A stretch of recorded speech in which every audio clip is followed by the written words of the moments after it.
So here's an interesting story as people are living paycheck to paycheck and there's financial uncertainty for majority of Americans. They can't afford, $1,000 emergency. They're trying to put food on the table. They can't afford shelter and they're looking for the best way possible to survive in such a corrupted, nefarious society.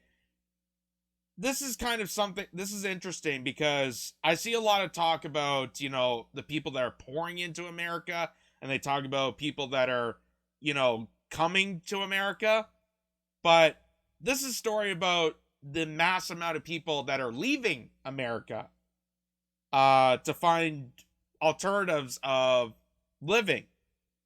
And this is something to take note of, and this is pretty interesting. So, this is from the Los Angeles Times, and they said Americans are retiring to Vietnam for cheaper health care and a decent standard of living. Now, do you say Nam or do you say Nam? I say Nam. I say Vietnam. Because if I say Vietnam, it reminds me of Forrest Gump.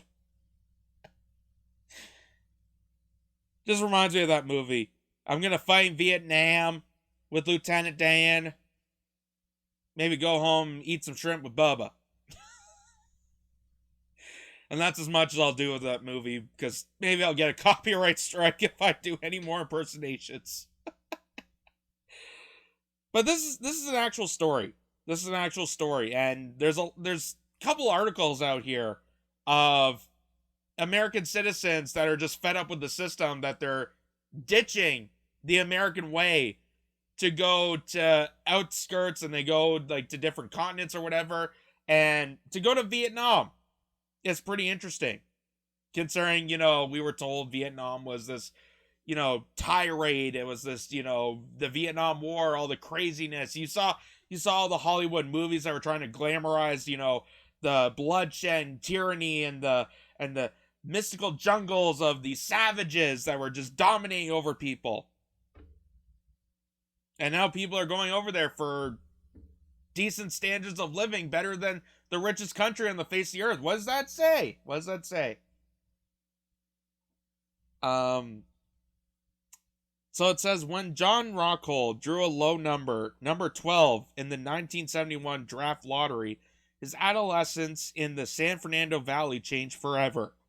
Seeking to avoid the Army, he signed up for the Navy just after graduating from Grenada Hills High School.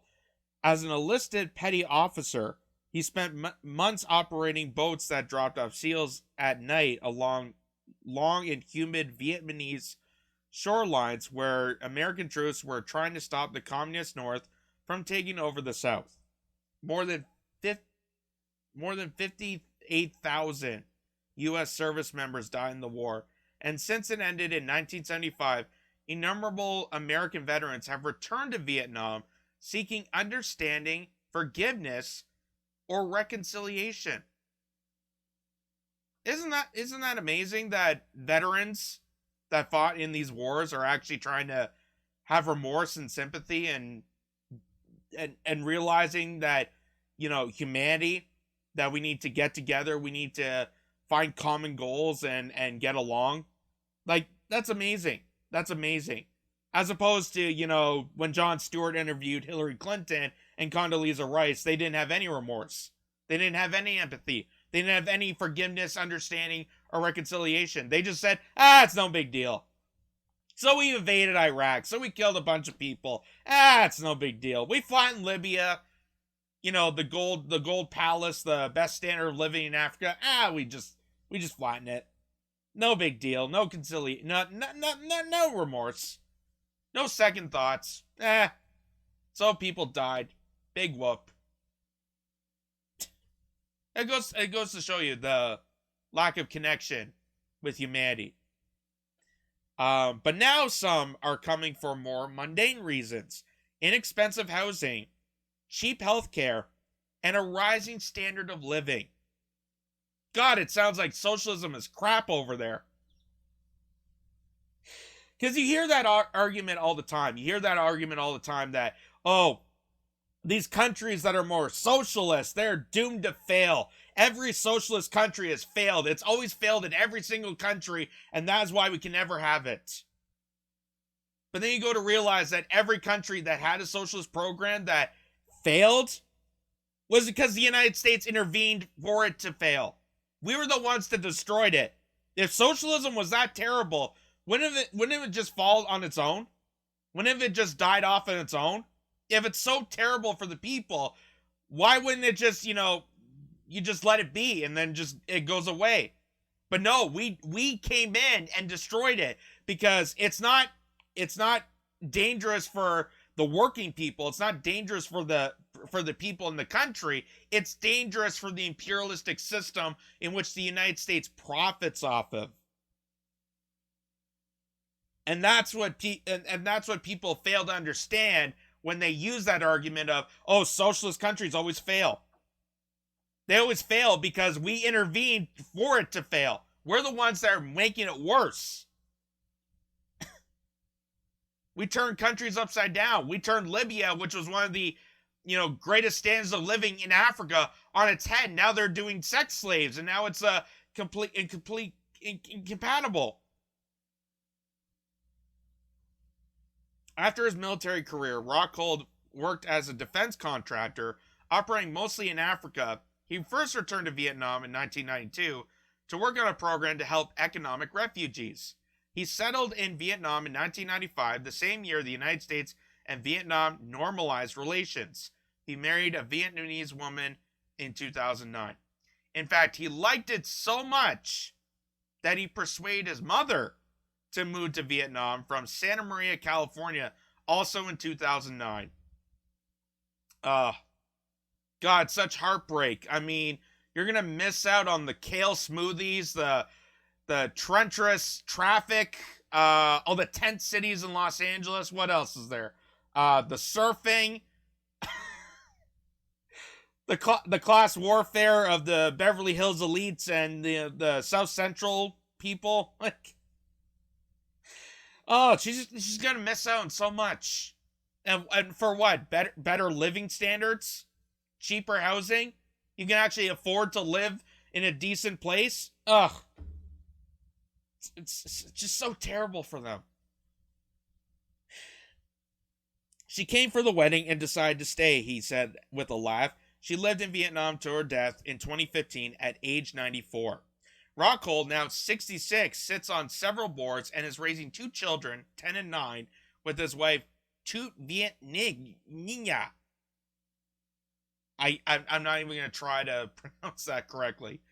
The children were born via C-section. The procedure, including a 4-day hospital stay, costs about $1,200, far less than would have been in the United States. To go to a hospital, just to walk in the door in the United States, is probably about $1,500.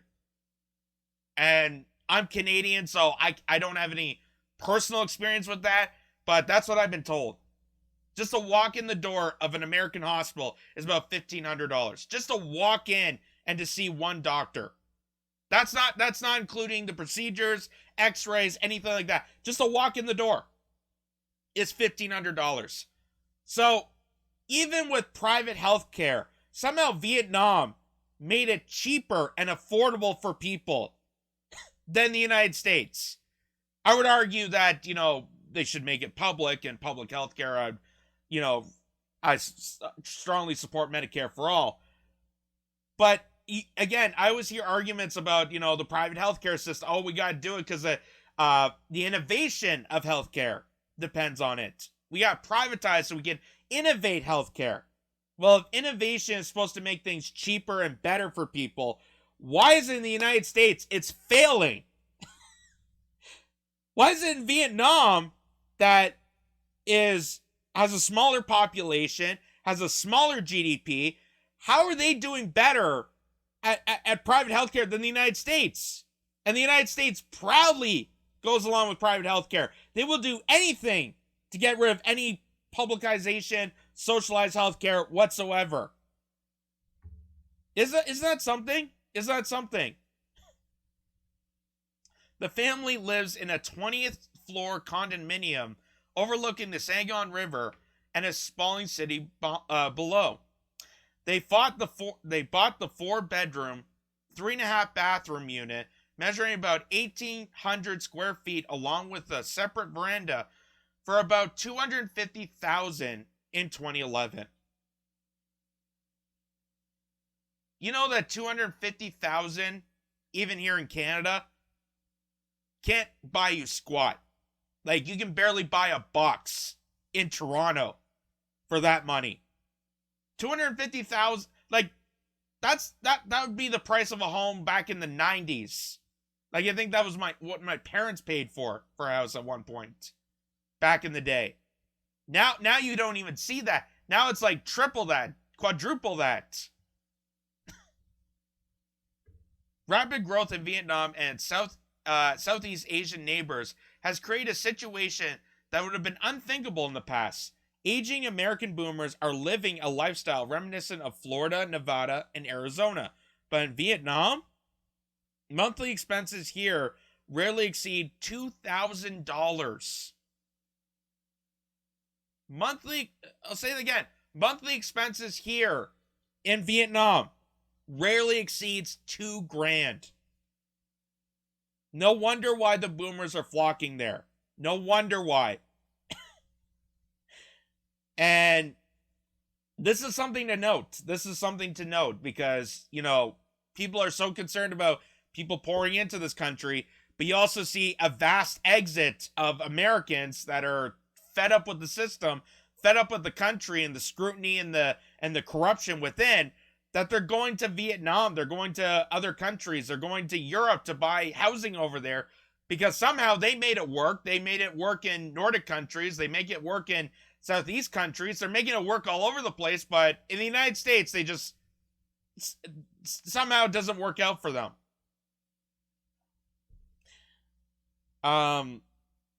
Even to live in a large unit like Rockhold's, including the help of a cook and cleaner. That's unheard of for less than $2,000. You get a large unit, a cook, and a maid. That's unheard of, and for the money that he's paying. You would never find that ever again in North America. At least in these two countries, in Canada and the United States. These neighbors are friendly. A majority of Vietnamese were born well after the war ended in 1975, and Rockhold says that he has rarely encountered resentment, even when he talks about his service as a combat veteran. The vast majority of owners in his apartment buildings are members of Vietnam's burgeoning urban middle class. Many work in government or in education and can afford to take vacations abroad. He estimates that no more than 1 in 5 residents in the 25-floor complex are foreigners. The Vietnamese were extremely nice to me, especially compared to my own country after I came back from the war, Rockhold said in a coffee shop recently inside a polished air-conditioned office tower that also houses a restaurant and cinema. In semi-retirement, Rockhold keeps busy. He helps Vietnam import liquefied natural gas and is also involved with a charity that provides solar energy to low-income houses. His wife's family farm is about a 45-minute drive where he once saw combat. It didn't ever pass my mind that 30 years later I was going to own some of Vietnam, Rockhold said with a chuckle. But I thought it was some sort of, savagery and the dangerous jungles. That's what all the movies were pushing, right? That's what all the CIA talking points they were saying on the news, that, we have to go over there because these evil, nefarious people that want to make things cheaper and affordable for working class people that even Americans are taking advantage of, they got to be slaughtered. They got to be wiped out. Because all these socialist nations, these communist countries, all these people that are taking care of one another, how dare they? How dare they? It's such a corrupted, evil regime. Which is why they would never let it die on its own if it's such an evil regime. Again, that just goes to show you. It goes to show you. It has nothing to do with the people. It has to do with the fact that socialism is the complete opposite of our crony post-dated capitalism that is screwing a bunch of people right now.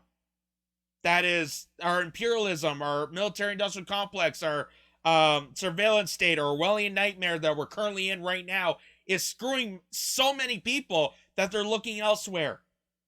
They're looking at former enemies of ours, which sounds like a paradise at this point, considering the mass inflation, considering the people that are living on the streets, the mass homelessness that we're experiencing right now. It seems like a dream, an oasis, to go to Vietnam and be able to actually afford decent living. And there's many articles about this. Like even this. We've shown this before, but I want to show it again. Americans who can't afford homes are moving to Europe instead. We have a housing crisis. They can't afford affordable housing. Even the so-called affordable housing. They can't even afford that. Because the real affordable housing in North America, the United States and Canada, is not actually affordable. That's just to placate that it's cheaper built, but it's also filled with croniness and filled with backward bankers and blocked by BlackRock, which is one of the most evil, nefarious investment firms on the globe, and is buying up all these properties and screwing over renters, that there is no affordable housing here. And that's why they're looking abroad. They're looking at other places. They're looking at other continents.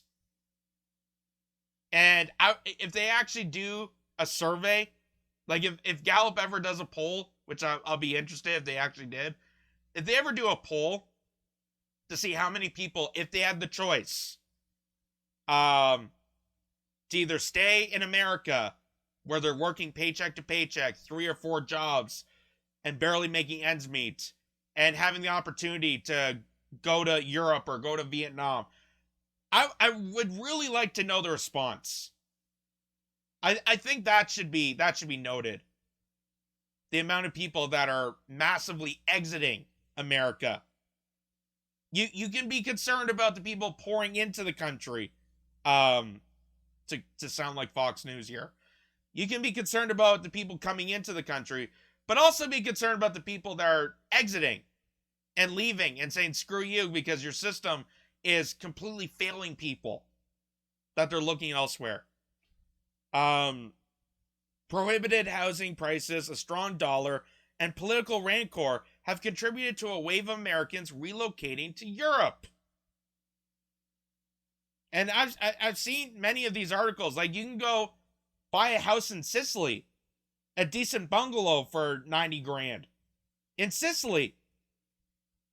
Like that's unheard of in this era. That's unheard of on this side of the world, in this continent, in Canada and the United States. And we spend so much time and argument about affordable housing. You hear it all the time from politicians.